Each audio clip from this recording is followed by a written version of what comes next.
la notion de temps est très importante dans nos métiers et dans nos process de fabrication. Et il faut être un petit peu, quand on est dans cette organisation et cette gestion, il faut être le gardien du temps.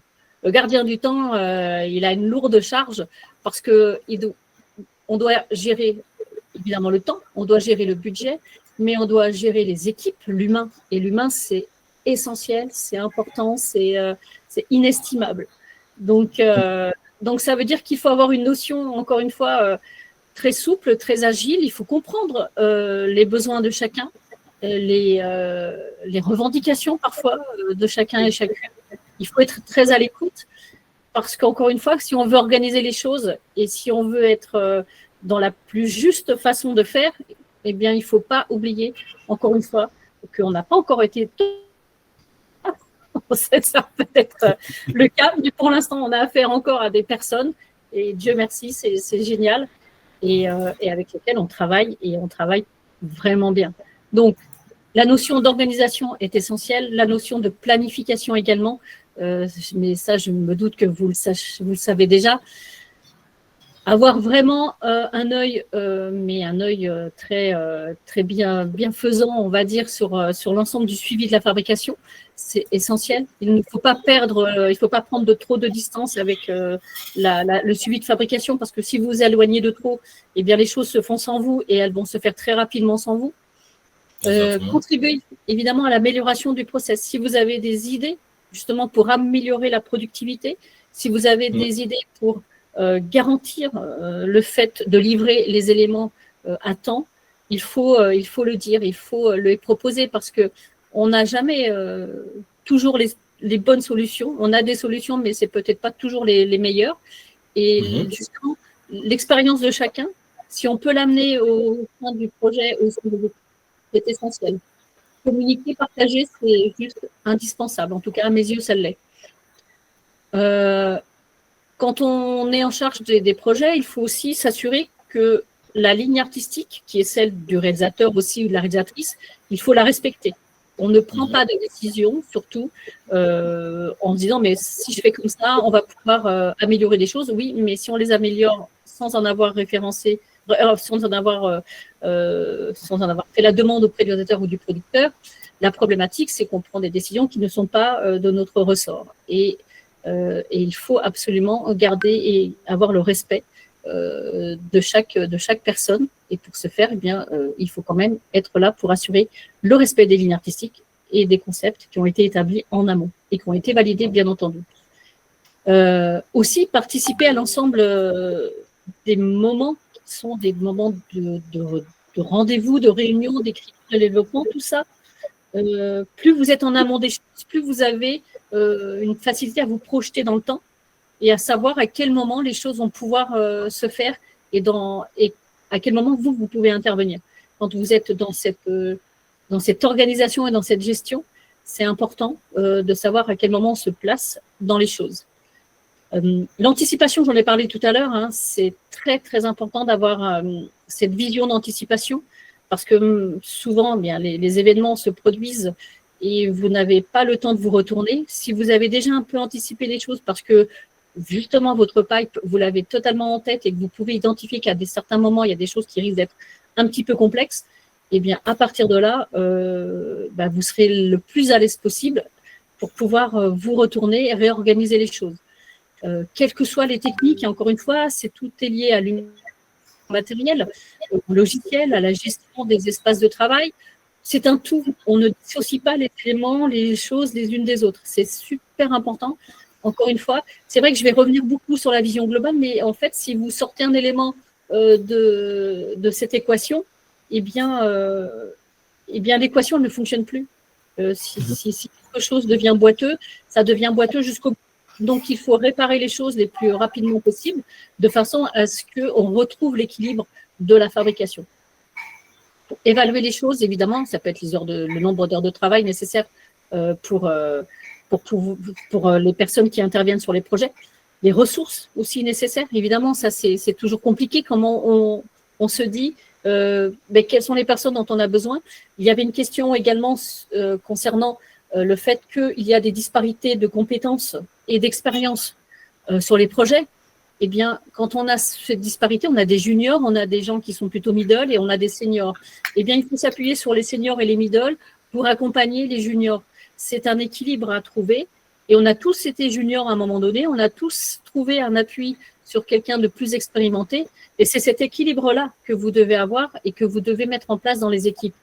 Essayez de faire une sorte d'accompagnement pour pouvoir permettre aux juniors de monter en compétences au fur et à mesure de l'avancement du projet.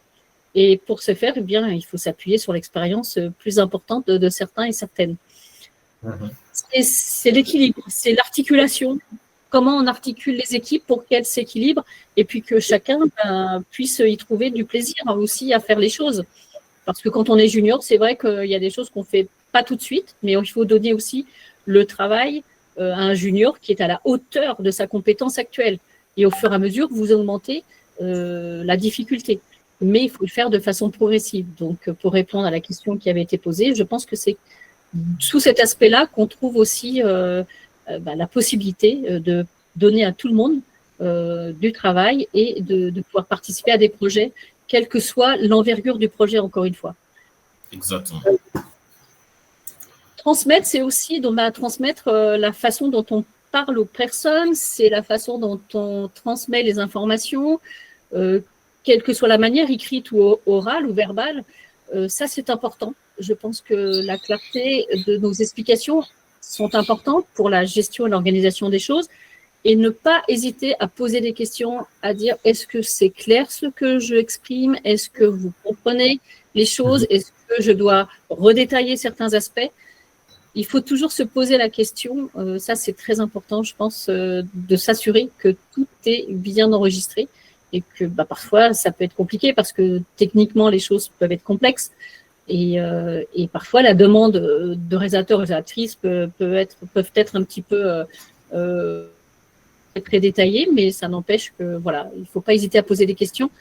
Aucune question n'est idiote, bien au contraire, il vaut mieux les poser plutôt que d'avancer sur quelque chose qui finalement n'est pas attendu. Et puis, encore une fois, si ce n'est pas attendu, c'est du temps qui aura été consacré à quelque chose qui ne servira pas.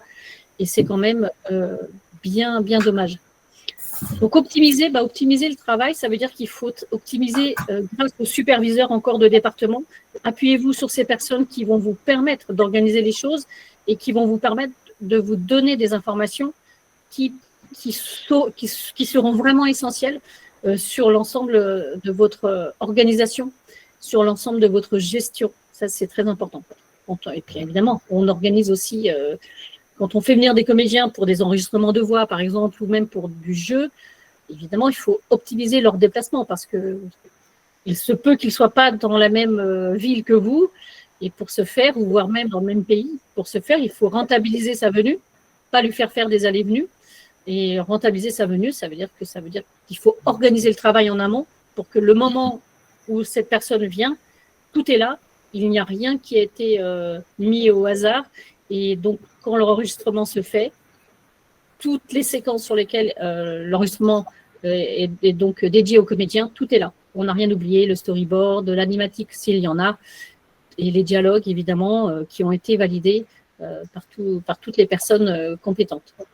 Ça, c'est très important. Évidemment, le dispatch des plans, encore une fois, ne pas oublier que quand on dispatche des plans, on essaie de donner des plans qui se raccordent les uns aux autres, à la même personne, en animation ou en storyboard, ou de façon à optimiser justement le temps. Parce que si vous donnez des plans qui sont raccords à des personnes différentes, ça veut dire que ces personnes différentes vont devoir se rapprocher, évidemment, et il va falloir que vous garantissiez ce rapprochement de manière à ce que ces plans soient traités et que les raccords soient bien gérés. Quand c'est possible, il faut le faire. Quand c'est pas possible, il faut être là encore plus en approche. Le truc que je vais vous montrer là, c'est une aide qui est très précieuse quand vous écrivez, notamment quand vous scénarisez quelque chose. Il faut avoir une vision. Quand je dis toujours la vision globale, elle peut être aussi sous cette forme-là. Ça, c'est donc une map avec tous les décors du Titeuf, le film. C'est un document qui a été fait par Marisa Buzzi, si je me souviens du nom. J'ai peur d'écorcher son nom, mince, surtout qu'elle me pardonne.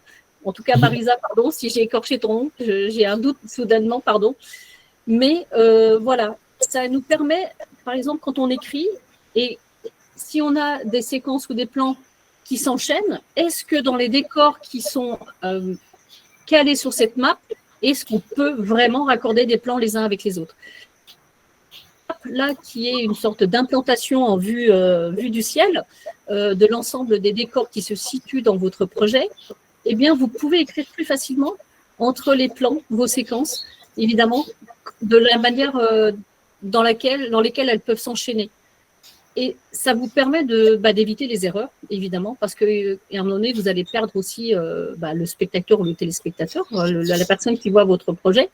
Il va dire, mais ce décor-là, il n'était pas là dans les plans qui ont précédé. Pourquoi d'un seul coup, je me retrouve dans ce décor alors que dans l'enchaînement des plans, ce n'est pas possible. Donc, ces maps-là sont importantes, essentielles. Si vous avez la possibilité de les mettre en place sur les projets sur lesquels vous travaillez, faites-le parce que déjà, vous donnez à tout le monde la possibilité de voir l'ensemble des décors placés sur cette map et chacun la bonne info, la même info au même moment. Ça, c'est vraiment, encore une fois, des méthodes de travail qui permettent totalement d'évacuer des erreurs. Et quand on évacue les erreurs, ça veut dire que ça nous permet vraiment d'avancer avec le plus de fluidité possible dans le projet.